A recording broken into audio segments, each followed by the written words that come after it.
Khalid Abdalla. You might know him as Dodi from The Crown. Why are you here today? Well, today is the 77th anniversary of the Nakba, and it's a great honor to be here. My first time in Palestine was 25 years ago. 25 years ago today, I was in the West Bank. And I remember the first words I heard from a child were to their parent, كم واحد انطخ اليوم? Which means how many people were shot today?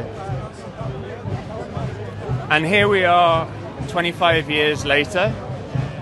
25 years ago was right at the end of Oslo, before the Second Intifada, before the wall was built, before this level of apartheid, before the siege of Gaza, before this genocide. And now, with this scale, finally we're seeing the shift in consciousness turn into people's actions. And it's a great, great pride, despite the difficulty of this moment, to see that, the edifice of silence is collapsing and change is on its way. I believe deep in my soul that the next 77 years are years of freedom and liberation for the people of Palestine. And what does Nakba mean to you? Well, Nakba, it's a catastrophe. I mean, this whole point of the last 25 years, even in my experience, is that it's an ongoing catastrophe. The scenes that we're seeing today have been repeated in one form or another the duration of those 77 years. And that's what's so painful about it.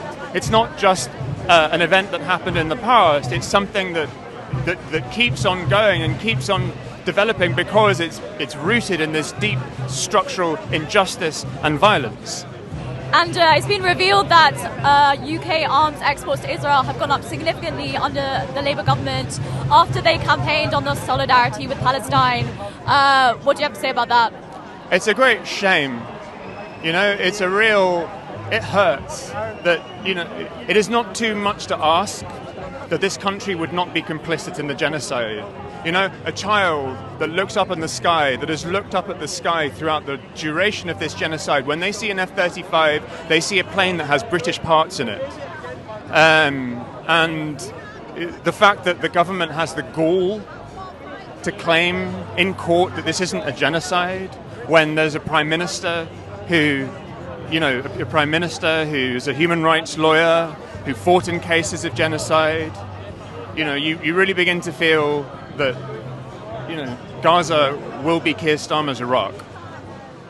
And what do you feel about what Trump has been saying lately, his latest comments? Where does one even start? Where does one even start with Trump? The absolute disregard for the dignity of Palestinians or all human beings, at the idea that you can just wipe them off the face of their land and turn their homes into a real estate opportunity, or as they're suggesting right now, they're working on 1 million people being moved to Libya. It really shames the soul.